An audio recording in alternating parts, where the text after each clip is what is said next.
and get started. First of all, thank you everybody for coming and joining us today. We're super excited for our annual AAPI C-suite conversation. You're going to be seeing really awesome rockstar panelists speaking about how they broke into the C-suite. But first, we wanted to give just a special shout to all our sponsors. Thank you so much. This is brought to you by them.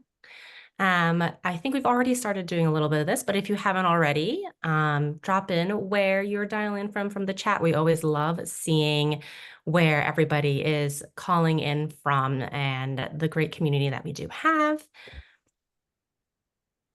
If you go to the next slide.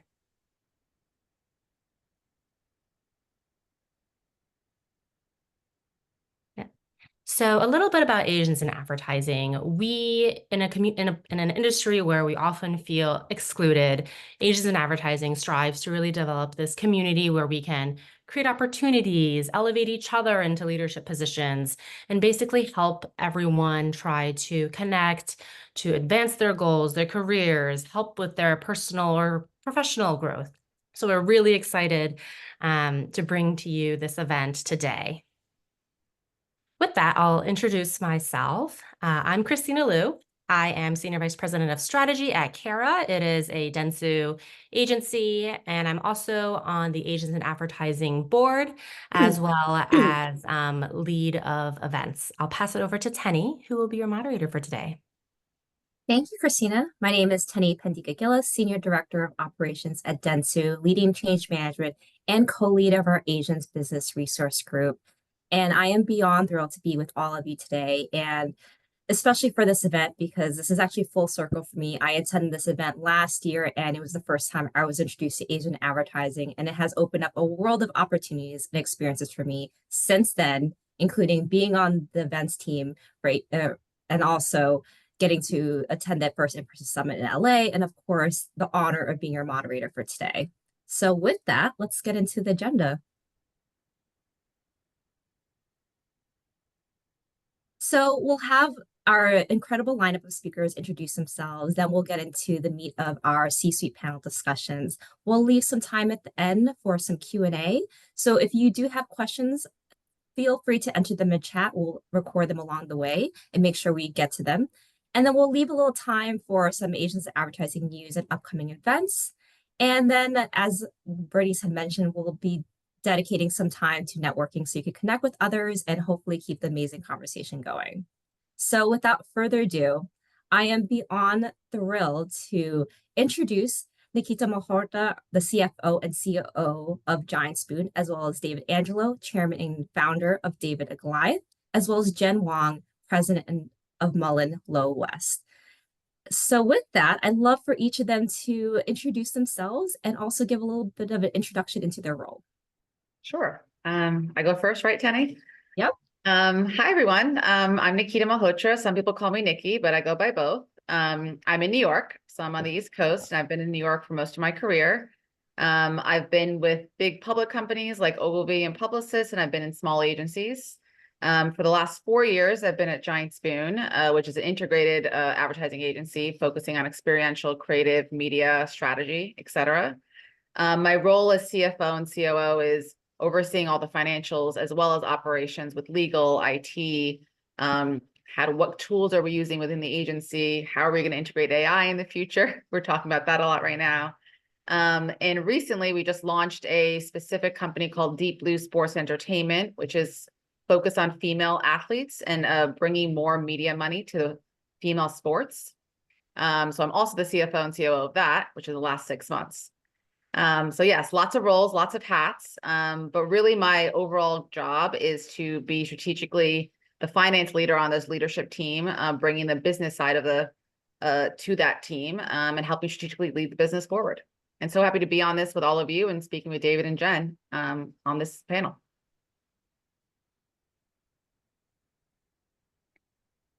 Thank you, Nikita. David, would you like to go next? Yeah, thank you so much. Well, first of all, I'm very honored and excited to be on this panel. I've known Bernice for a long time. She worked at David&Goliath. I'm so proud to say that I know her and proud of everything that she's done with her career, especially with Asians in advertising. I'm the chairman and founder of David&Goliath. and the nonprofit Today I'm Brave. And our agency, our company is, the mission is very clear. It's our name, right? It's all about being scrappy, all about being a challenger. And our mission, our real mission is to inspire people and brands to take on their biggest Goliaths, challenges, and step into their greatest potential. And we do so with a one-word philosophy called brave. And for us, brave isn't about swinging blindly into the fray or saying that this is a brave client or this is brave work. It's really about inspiring people to own their truth, because it's so much easier to be something you're not, especially in this business. We live that philosophy in everything that we do, from the inside out. Yeah, just excited to be here. I'm married. I have an incredible Cuban wife and two amazing daughters who are also artists, and they're my inspiration for everything that I do. Hi, everyone. I'm Jen. Hi, it's so great to be here. Thank you to all of the people that are involved with Asians in Advertising. It's a huge undertaking, and the programming you do on such a consistent basis is pretty amazing and an incredible amount of work. So thank you. Thank you for having me. I'm Jen. I am the president of MullenLowe West. I've been in the job about 4 months now, which is crazy. Feels like 2 days and also 2,000 years. I've spent the last kind of 20 years of my career. I look 9 years old, but I'm not. I've spent the last 20 years kind of bouncing between agency and brand. I started my career at Wieden & Kennedy. I spent a lot of time working on Nike.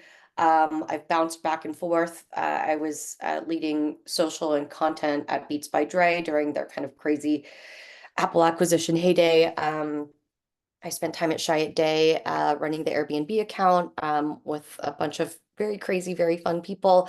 And then also brand side, I was most recently at SoundCloud. I've worked at Old Navy. I live in LA, so I did a celebrity stint and worked for will.i.am for a couple years, which I have lots of stories about if anyone wants to know. And yeah, I think, I'm Korean. I was born in Korea. I'm Canadian. There's a lot of different things that I am. I'm a mom. I have a 2.5-year-old. I'm currently in Bozeman, Montana, but I live in LA. And yeah, I'm just thrilled to be here. This is my first true C-suite job, so I'm excited to be part of this conversation and also hopefully learn from Nikita and David as well. And so yeah, thanks for having me. Thank you so much. It's so great learning, about yourselves. And I think all of us have so many burning questions, right? So to kind of kick us off, it's pretty apparent how underrepresented Asian Americans are at the top, right? So only accounting for 2 to 3% of Fortune 500 CEOs, despite the fact that we make up 13% of the US professional workforce. And in all honesty, I have yet set my eyes on C-suite yet. Probably because I don't know if it's possible. I don't know if I could make it. And I think this feeling of having to be 100% ready before we go after something is something I've heard a lot in our community. And in our careers, it could kind of show up in a lot of different ways, whether it's being laser focused on getting certifications or degrees, waiting too long for an opportunity, not going after opportunity at all, or just suffering from imposter syndrome. So I'd love to hear from each of you. What gave you the motivation and courage to actually aim for C-suite? Nikita, I'd love for you to kick us off. Sure. Motivation wise, I would say, I think as any young Indian that's here with immigrant parents, I was always with the drive to succeed and show that the sacrifices my parents made was worth it for them to leave their families and be living here alone. So I think I always felt that from a very young age of I wanted to keep moving to the next level. Really, honestly, to your point, Tenny, I walked in so many rooms and never saw anybody who looked like me. So I never thought representation was there. And was really lucky. There was a woman I worked with in my late 20s who said to me, you know what, you have a ton of great leadership qualities and you're kind of doing your boss's job.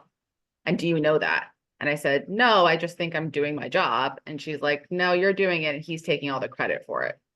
So it was really good to hear somebody and a mentor she became for me and still is, to say that to me. It kind of clicked in that I was like, oh, I can do this and I am doing this. And that led me to my CFO job. And then, yes, I will 100% say once I got that title, I was scared and didn't know what I was doing, but I leaned in and just went, everybody around me is doing this. I know I can work hard. I know I will learn. I will tell all of you on this call, like, just take the challenge, take the leap. I think and I know especially as an Indian, like I want to be perfect before I go to the next thing. I want to know I can do it 100%. And I really think that you just have to start trying to do it. And as you grow your confidence, as you do each of those steps, and it's like one thing at a time. I remember my first CFO job, they handed me the checkbook and were like, here's a list of things that have to be paid out. And I was like, oh, my name is signing all these things and I'm responsible for this bank account. And it was scary, but after that first check run, I was good, right? It just took the first one to get over it. So I would say that's kind of how I jumped in and just kept going from there. I'll let Nick go. What's next? Yeah, I love that. Jen, would you like to jump in?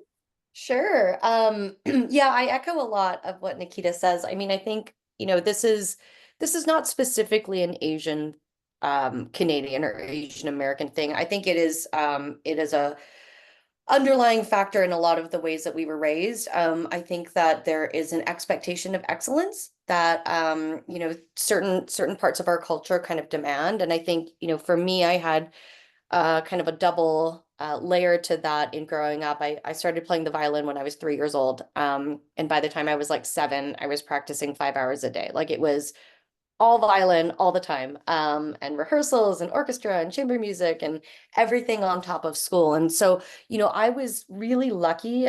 There were times that I hated it as a little child that just wanted to be a child. But I was really lucky. And as I get older, I realize how lucky I am that I was raised with this expectation of excellence. And I was surrounded by other people, both, in my family, but then also kind of culturally in the violin classical music world that I was in, that you just kind of kept moving forward. It took a lot of work and dedication. It took an incredible amount of discipline.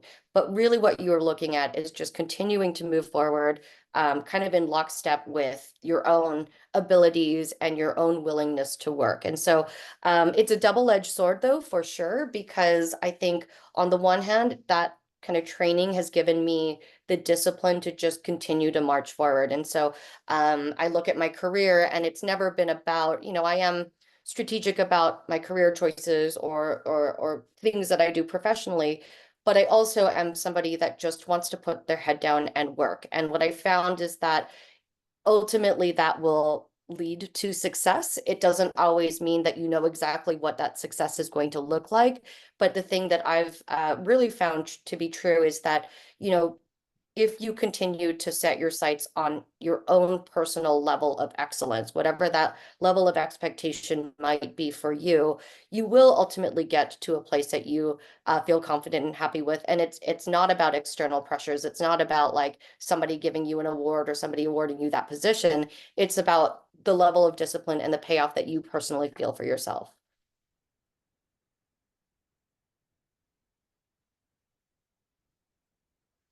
That's all such great points. And I think we all feel that of, working hard and being determined, but also not being afraid of the unknown and what may be scary, because in reality, I think it is scary. David, is there anything you want to add to that? Yeah, I mean, everything comes from, everyone's going to have their own sort of vision and version of success, right? And the way I always relate to it, it begins with my origin story. And I come from very humble roots. Grew up in a town outside of Oakland, California.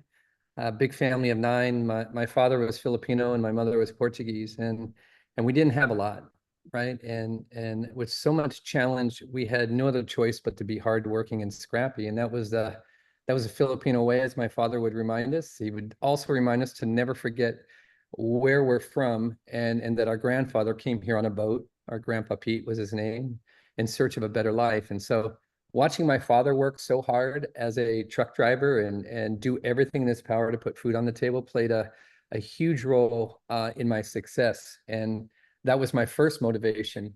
And then I got kicked out of high school a month before I graduated, and I was all set to go to the Academy of Art in San Francisco, and I threw it all away. And so from there, I went down this rabbit hole of shame and blame, and I felt like I let everyone in my family down, especially me.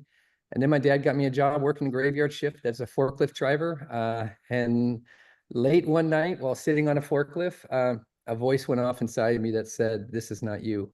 And if you want to achieve your creative dream, you have to go all in with it." And so I turned up that voice and went all in. And that was my second motivation.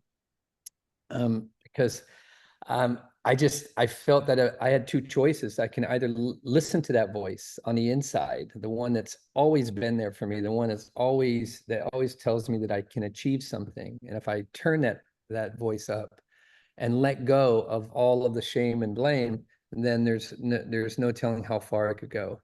I have an expression called swing for the fence beyond the fence, and to see the challenges of life as opportunities and always aim higher. And because of that mindset, achieving C-suite was never my goal at all. I never sought to be an EVP at Cliff Freeman, never sought to be a CEO and chairman of my own company. It always came from my desire to aim higher, and swing for that fence that's behind the fence. And whatever happened, whatever type of success happened, was the natural sort of byproduct of that commitment. And so going all in with my truth, showing up for others, and listening to the voice on the inside are the key drivers to my current success and anything that follows.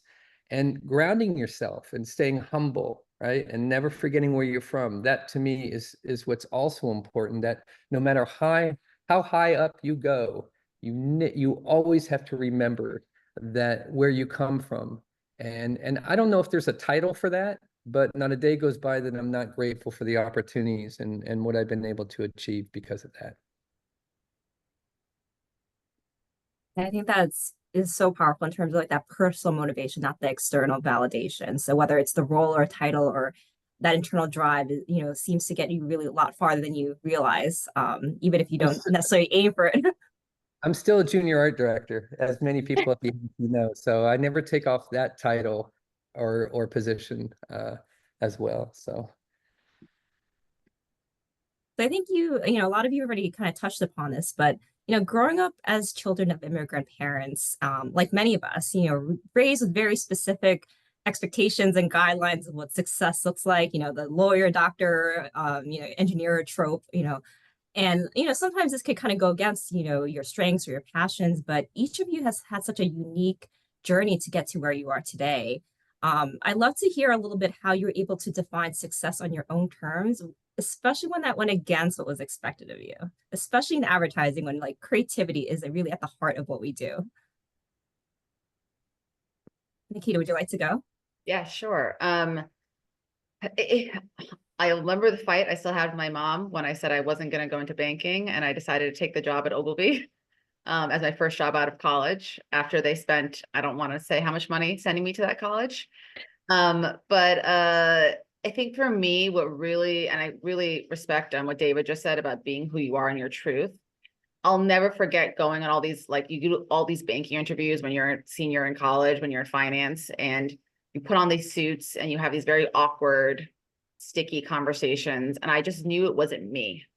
And I felt it there. And I said, this just doesn't feel like me. I hate wearing a suit every day.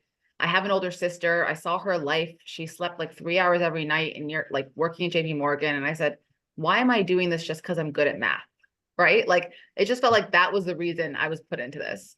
And I was just really lucky that I took a marketing class in college and loved talking through what that looked like. And I had an internship at Ogilvy during college, and I got to use a creative mindset on financial things, which usually doesn't seem creative, but you can be creative with what you do there. And I was inspired around creative people. So I think really at a young age, I just said, I need to be in a place where I feel comfortable.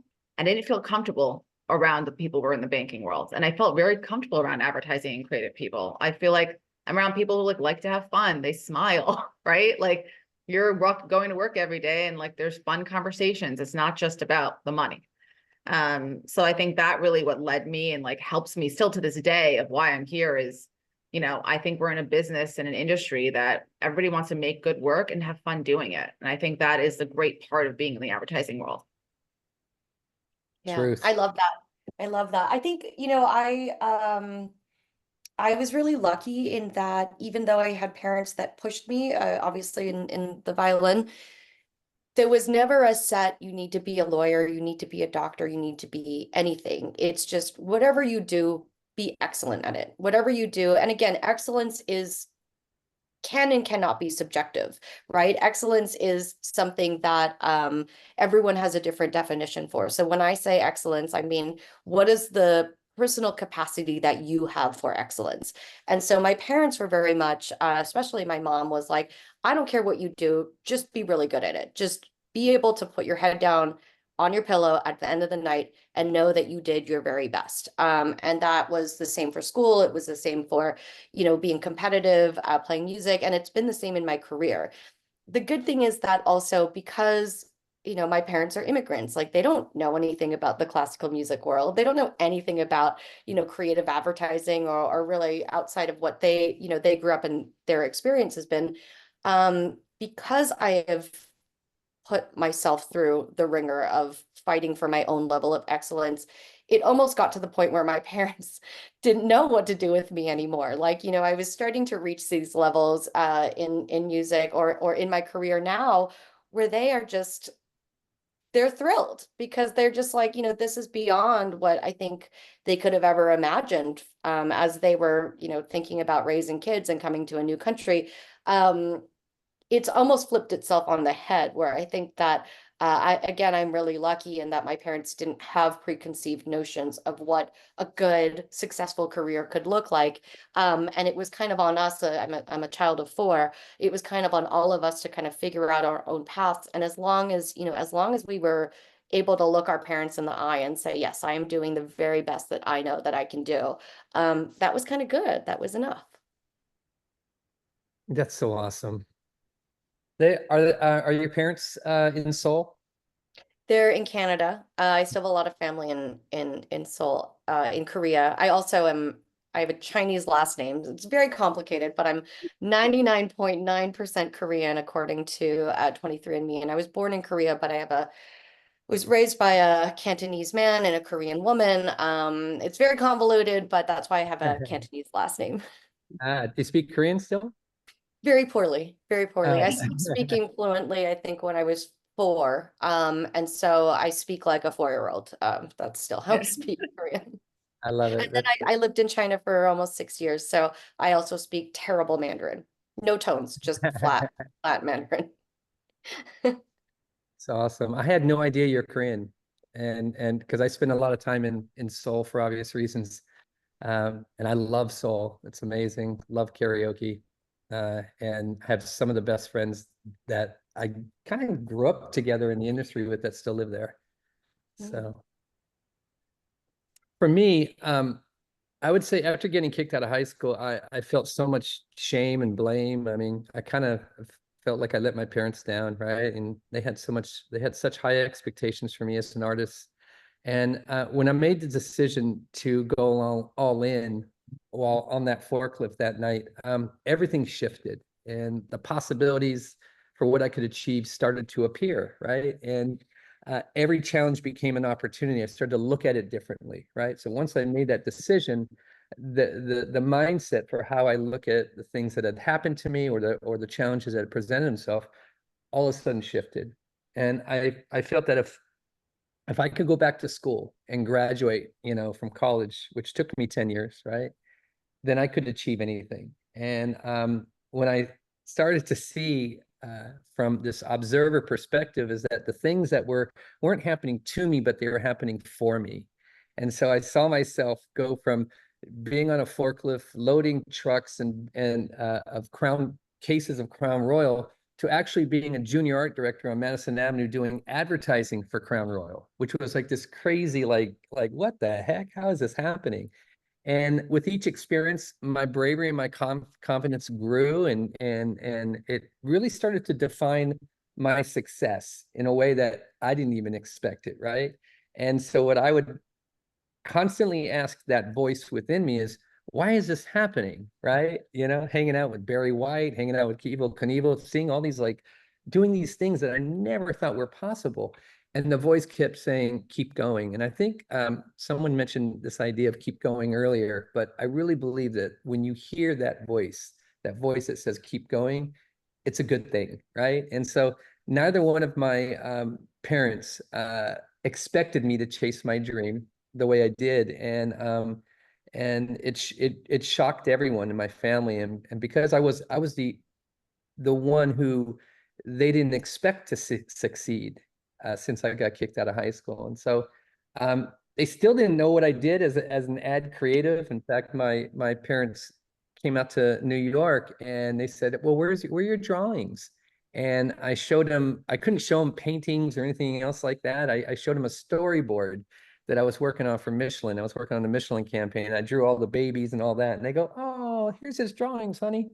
And they were so proud of me. Even though they didn't know what I did, they were so proud of me. And then, you know, from that success, you know, growing up with nothing, you appreciate everything, right? And you want to spoil your parents, you want to spoil your family because you know that they couldn't afford it. So I would take them to places. I would take my dad to Alaska fishing because that's what Filipinos do. We like to fish. And I would buy a car for my parents, and it gave me so much joy that I could do that, right? And that it went beyond their expectation of me and my own expectation of myself. And then, you know, my mom passed away 2 months ago, and it was a really beautiful moment that I had with her where she looked at me and just said, thank you for everything. And to get that type of and she gave me recognition throughout, but just to understand what she meant by that, that I achieved something great for myself, and in turn I was able to help my family at the same time. Those words mean the world to me, and so that's why I continue to work hard. I continue to move down the path. I have no desire to retire. I believe you retire from a job, not a calling, and that's why I keep driving forward, is because I continue to want to make her and my father proud for what I was able to achieve. I'm sorry about your mom, David. It's so Yeah. hard. Good. Yeah, it's been a very, very tough few months, but I know Yeah. she's right around me. I believe in energy, so I know she's with me every step of the way. So, you know, and she played a very big role in my career. She's the one who gave me $300 when I didn't have anything to move to New York. And yeah, I mean, you just don't forget those things, right? Right. And when you know that those are the things that help build not only your character but also your success, then it behooves you to try to help others do the same. And so being of service is a very big thing for me.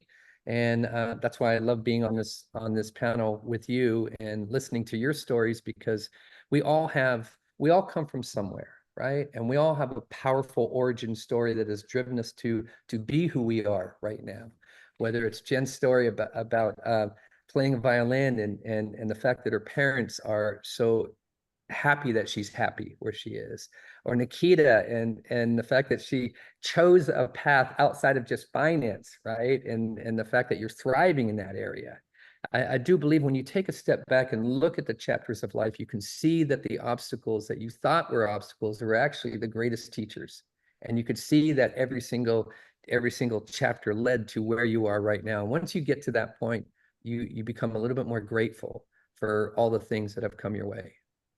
Yeah. Sorry, I mean, I didn't no, mean I to think keep going on that. you're so right, David, but I think, all three of us have, there's such similar through lines in that it sounds like we all have fairly supportive families, even if they don't always understand the path or the job. I was looking at the chat and it's like my parents, as a account person by trade, they're like, so do you take photos? Do you write the like, no, I just make sure that the client knows that we're not over budget, which obviously it's much more involved than that. But it's a really hard thing for people to understand. But the through line that I really like of all three of us is that yes, there are stereotypical pressures. Yes, there are expectations at the family level. But the other thing is that I think each of us have been able at every step of our careers to just again, dig deep and figure out what is next what feels right and what's next for us. And all of those other pressures obviously are still pressures, and they are considerations, at least for me, as I've decided what's next. But the self-confidence, and I think all three of us probably feel this way of, I don't certainly feel imposter syndrome, because as I get more senior in my roles, I'm like, oh, fuck, we're all just figuring it out. Like, there's no governing Totally. body That's for fair. advertising. There's Yeah. no rule book. There's no, we can do things really differently if we want to. And it's, that it's just kind of that self motivation and that self drive that I think is going to always be the biggest indicator of success. Do you look at the challenges in front of you as things that make you stronger, or are they obstacles that are just, debilitating and demoralizing, and you just start to Yeah. feel stagnant? So, yeah, I like what you're saying, David. It's a muscle definitely on the inside of us, Muscle. right? And I call it the brave muscle, right? So the more you develop that, right? When you look at I call it muscle memory, right? You look at all the times that you've overcome obstacles, and I'm sure Nikita and all of us, Jen, all of us have done things where we stepped outside of our comfort level, whether it was to move out of our parents' house or move across the world or start a company or even, be a president of an agency, right? When you are able to sort of look at all of the times where you braved more, it builds confidence in you. And I truly believe at the end of the day that before you can achieve anything great, you first have to believe that you can. And that belief that belief comes from that brave muscle memory and that ability to go, you know what? I kicked ass when I was a kid. You know what? Yeah, I messed up in college, but I came back stronger. Once you're able to take a look at all that, you not only give yourself credit for doing it, right? But you know that you're only going to build on that, right? And so, yes, we're going to make mistakes. Yes, we're going to fail. I mean, that's what the human experience is all about. But it's all about what happens when you get back up, right? And it sounds like you guys have, and we all have experienced that. It's just having the courage to remember at the end of the day that you have it within you. You've always had it within you. Yeah, and I would And say stay true to yourself, right? I think we've all said that. If we've all embraced who we are at our heart, we're not trying to be like everybody else. People don't look like us, and that's fine, right? Be who we are, and that we can still get to where the places we've been to, being exactly who we are, walking into every room we go into. Absolutely. I tell people I'm not everyone's cup of tea, but I am some people's favorite scotch. And so I like to hang out Scotch. I'll hang out with the Scotch people, you know? And that's it. Be who you are. Go all in with that, and know that it's the one thing that has got you where you are today. You deserve to be where you are today because of you owning your truth and going all in with that. These are such amazing reminders for everyone, especially being in advertising where it's not a straightforward path as one might imagine. But I'd love to take this conversation kind of one level further, because I think we've had a lot of talk about stereotypes and excellence, and I think Asians are often stereotyped as excellent workers, but poor leaders, right? So I know from my experience when I first made that transition from individual contributor to people manager, developing those interpersonal skills, dealing with office dynamics, conflict was pretty challenging for me. So I'd love to hear how you were able to make that leap so that you could become a leader that inspires, influences, and empowers others, especially in your role. Sure, I'll start. I think I'm still learning, I'll be honest. I don't think it's something you ever know exactly how to do. First, for me, the leap part is like, I'm really observant and I really like to listen and hear what's happening around me. So like, no matter where I was in even my young career, and I put in some rooms that I shouldn't have been in, I just really was taking notes and observing how everybody was around me. And I think I learned from that of like, how do I do this in my future? I think in terms of being a leader with my Asian values, like I know I move very fast. I know I make quick decisions, and not everybody works like that. And I've had to work a lot as I've grown in my career and managed more people, that what motivates me and works for me is not the same for the people who work for me. So that's where I really like the listening piece. I really try to get to know my team members, like beginning when they start reporting to me. So like, I know what I hear their personal lives. I know what motivates them every day. I know what's happening in their lives. So I can be a better manager and leader to them because I know what's going on for them. And I really think that any of you out here, if you want to be a leader, like just start doing it. I think we're such a collaborative business. Like this is a team business, but like you learn from everybody around you. So like I'm literally picking up I'm learning so much today from Jenn and David alone. And I just keep learning from everybody I can, even from junior people on my team. And that impacts into me of how I lead them going forward. I love Yeah. that. Yeah. I mean, knowledge is power. I think that's the biggest key, but it's only powerful if you know what to do with it. If you're using the knowledge and the things you're learning to better inform your job and better to inform your team and the way that you operate. I think also like, as a Asian woman who's fairly outspoken, I'm like not even 5 feet tall, but I'm very loud.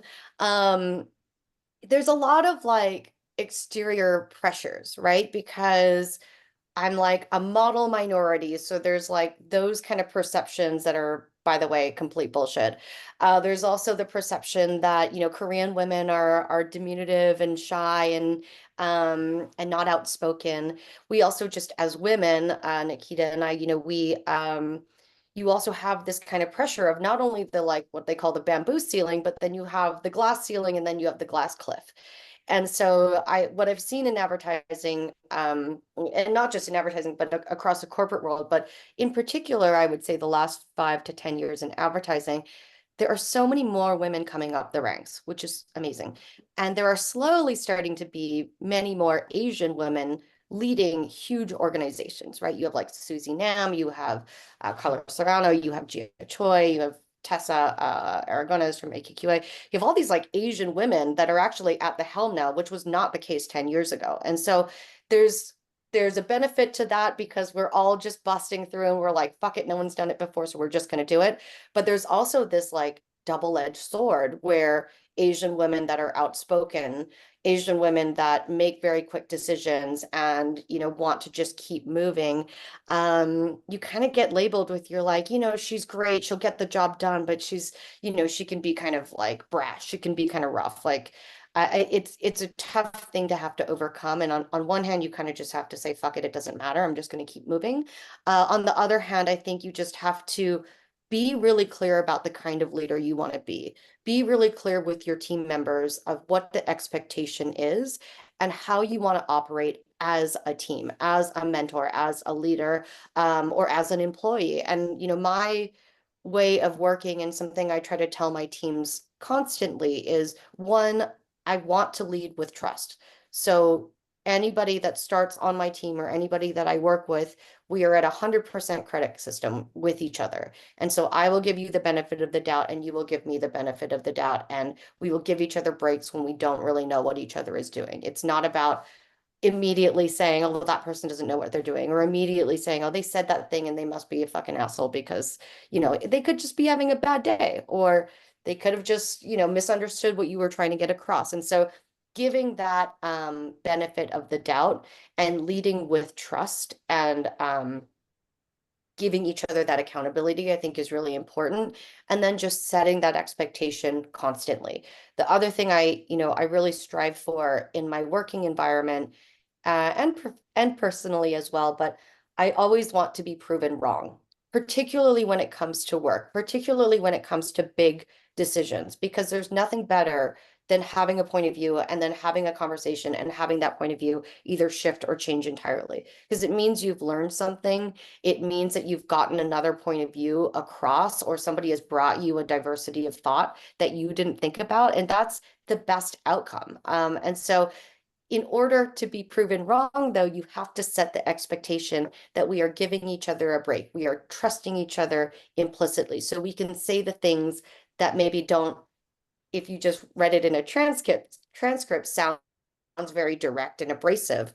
But when you dig down into it, it's both people coming to the table with the intention of coming to a solution together. I don't know if I answered that question. For me, you did. I forgot what the question is at this point. No, I love that. I love that. When I think about being a leader and inspiring and empowering others, I go back to the origin again, and I really believe at the end of the day that everything needs to come from your origin, you know, who you are, what you stand for. That's where your intent lies, right? So why am I doing this? So it has to come from that truth of who you are. And it starts with having the courage to own your authentic truth, right? Who you are and where you come from. And I have so much pride in my origin. I share my humble roots, as Jeannie and a few others here that used to work at David&Goliath know all too well. And my Filipino and my Portuguese pride, I share it with everyone. And in fact, my last name originally was Angala, and as opposed to Angelo. And my grandfather's from La Union, which is right outside of Manila.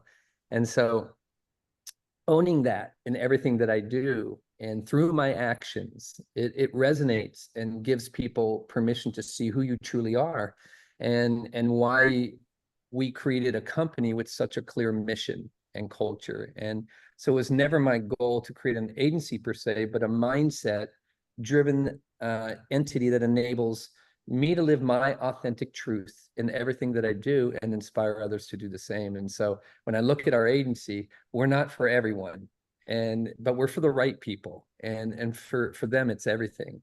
And when you can identify your intent in life, right, what makes you feel most alive and the why behind what you do, right, then from there, I call it casting from your ethos, not your ego. From there, it will align you with the mentors that you seek to learn from. It will align you with the company that shares the same values, the brands that share the same values. And when you're in that alignment, right?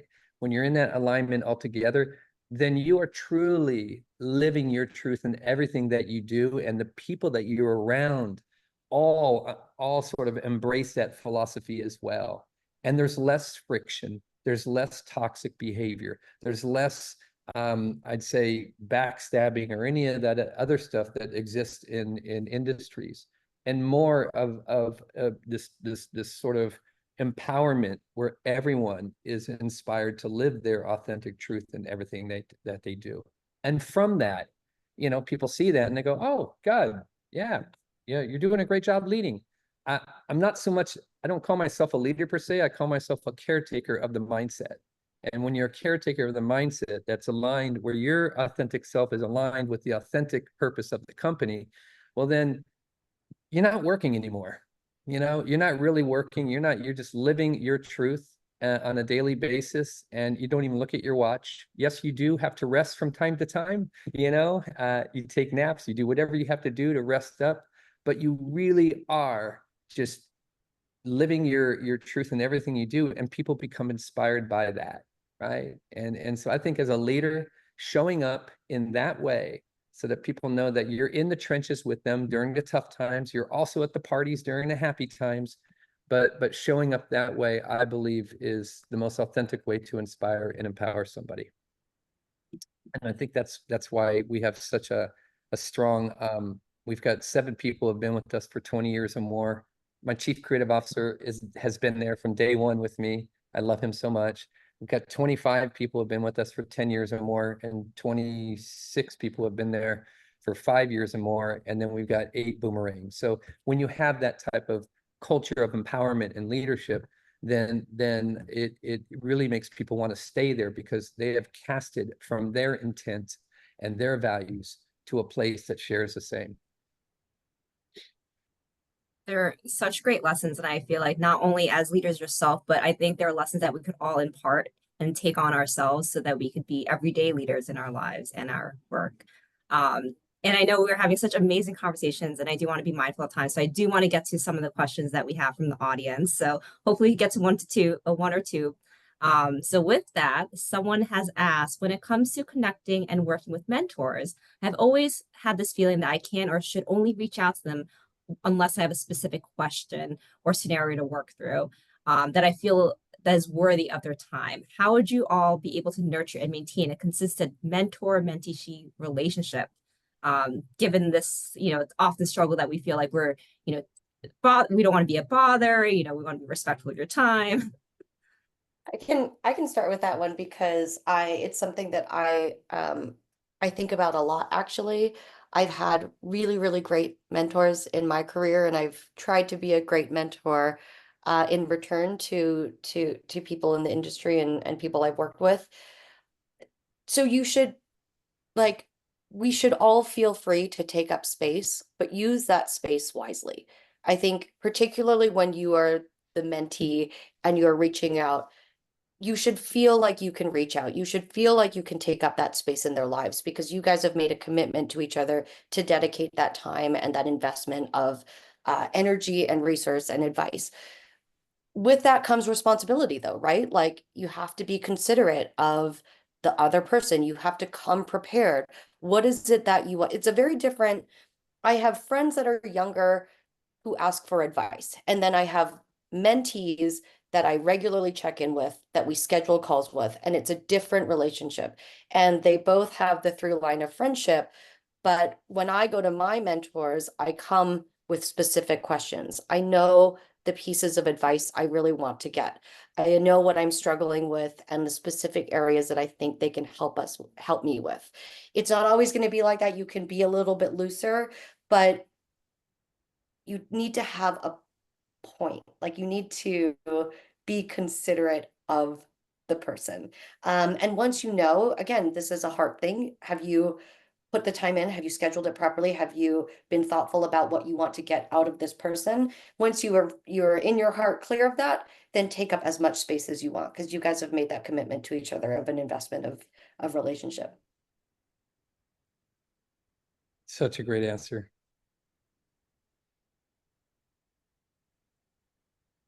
So let me ask one last question, or one or two. Let's see how much we get there. My perception is that C-suite jobs are usually something that you're headhunted for, not something that you traditionally apply for.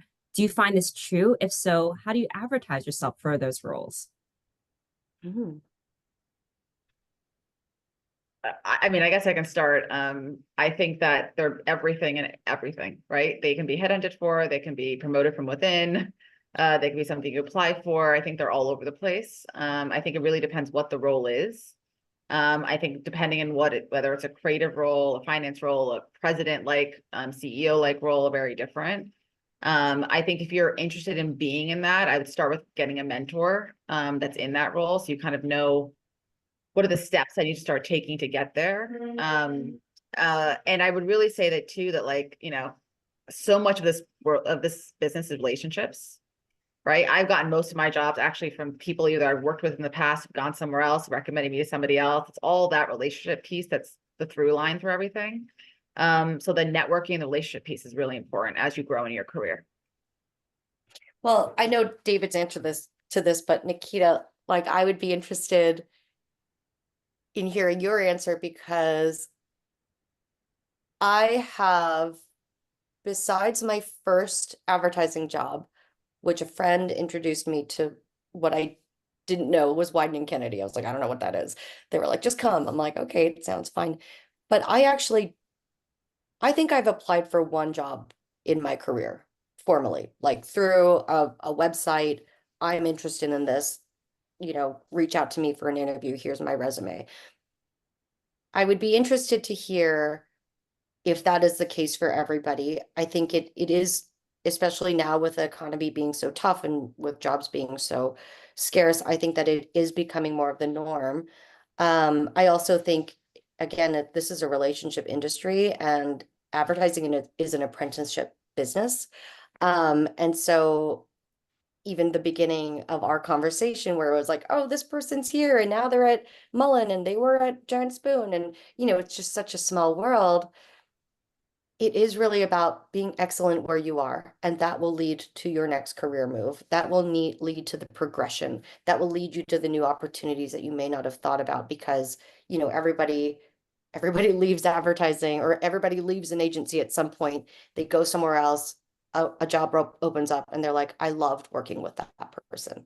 Let's go bring that person I in. mean, Jen, I've never applied for a job. Yeah. I've never gone on LinkedIn. Like in full transparency. I got an internship at Ogilvy via a family friend. I did well there. They offered me a full-time job. From there, Yep. boss took me with him and just kept going from people I worked with, referring me, bring me along, really. Yep. So, I mean, that's very unique. I think, I don't know if we are unique, Jen, maybe we are. But it's all from wherever the relationships I built, the being excellent in your job, wherever you were, people remember that, right? And everybody wants to work with people they like working with, right? They can collaborate with, they know that they can get to great work with. So it's so important to like do your best work and make sure you're, surrounding yourself with people that you're learning from and growing with. And then you never know where that's going to take you in the future. As David just said, he has people working with him for 20 plus years. That's amazing. I have one of the things I want to share with you is my daughter, Coco. It's our youngest daughter. She's 22, and she's like, she's on a break right now from her gap year from college, and she goes, "Dad, I want to do an internship. Who do I do it with?" And I said, "Well, first of all, start with who you are, right? What's the thing that you love that makes you happy, that makes you thrive? All of that. Forget about the money, forget about the accolades, forget about all of that stuff." And I go, identify 3 mentors out there that share the same vision, or at least have the same values, right? Do your research. She did her research, right? And throughout the year, it was so funny. She came back with like 5 options. I go, okay, so you did your research. You got your 5 mentors, right? I only asked for 3, but she brought back 5. And she identified these 2. One was in LA and the other was in Mexico City. She's had the most insane, like incredible year because she was in complete alignment with who she is. And she found the mentors, right, that best sort of aligned with what she wanted to do. And all too often what we do is we go, okay, I need a mentor. I need a mentor. Okay, who do I get? Who do I get? Find the one that shares your values. That's who you want to, that's who you want to hang out with. That's who you want to have a drink with. And I guarantee you, the mentor that feels that energy for you is going to want to give even more, right? And so I think that if you try that practice, start with who you are, just like a brand, take your authentic truth, and then from there, cast and find the mentors that you believe are best in alignment with your truth. And I guarantee you, you're going to be so much happier.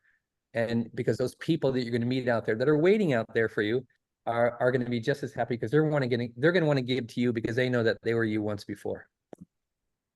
Mm-hmm.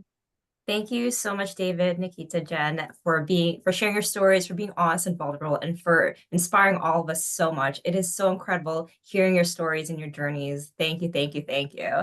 So I know we have a few minutes left before we shift over networking, so I'm going to hand it over to Christina so we could wrap us up with some Asians in advertising news and updates.